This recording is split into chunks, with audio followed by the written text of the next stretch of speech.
Yes, ma'am. You said the first thing about taking a book as a proof for your belief. You said no internal contradictions.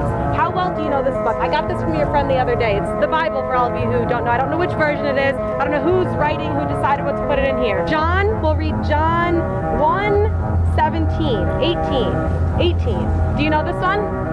I'll read what it says here. It says, no one has ever seen God, but God is the one and only who is at the Father's side has made him known. Right here, it says, no one has ever seen God, okay? You believe that? You take that? You want to read it? That's your book. This is what you take. You bet. Right here, chapter John 5:19. Right. It says here, Jesus gave them this answer. I tell you the truth, the Son can do nothing by himself. He can do only what he sees his Father doing. No one sees, he only does what he sees. Internal contradiction. So then this book has internal contradictions. Can we agree on that? Oh, you don't say yes or no answers. What do you say about this internal contradiction?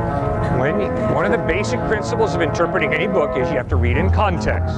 And obviously, when you read John chapter 1, the main point is Jesus is God in human form. He begins. Ma'am, am I allowed to answer you or not? But you're not making sense. You say the same well, thing. Then why are you wasting your time standing here talking to me if I'm not making sense? Because look at all these people here who have questions. Fine, then why don't you let me go on to other people? If I don't make sense, ma'am, why do you waste your time? Why am I going to let you misguide them with your misguidance? Oh, I see. So you have to sort of be a parasite who comes in here and just feeds off the people who are listening to me talk? Absolutely, why not? You've already made a fool of yourself here anyways. Why, that's pretty sad. Why can't you just be open and honest and have an honest dialogue? Let me explain this. Yep, okay. Explain this. Thank you. John chapter 1. John begins with the words, in the beginning was the Word, and the Word was with God, and the Word was God. Crystal clearly, John 1:1 is stating the deity of Christ. The word there is Christ. The Greek word is logos. Obviously, by reading John 1, you know he's talking about Christ. Obviously, he's hearkening right back to Genesis chapter 1, verse 1, which says, in the beginning, God created the heavens and the earth. John is taking that and putting it in Greek. John 1:1, in the beginning was the Word, and the Word was with God, and the Word was God. Nobody has seen God. I haven't seen God. You haven't seen God.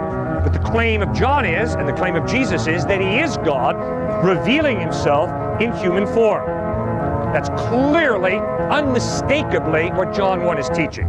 And you don't have to have a PhD in New Testament. Just read it yourself, and you'll figure that out. It's both John. I didn't flip to even a different chapter. It's 2 pages away.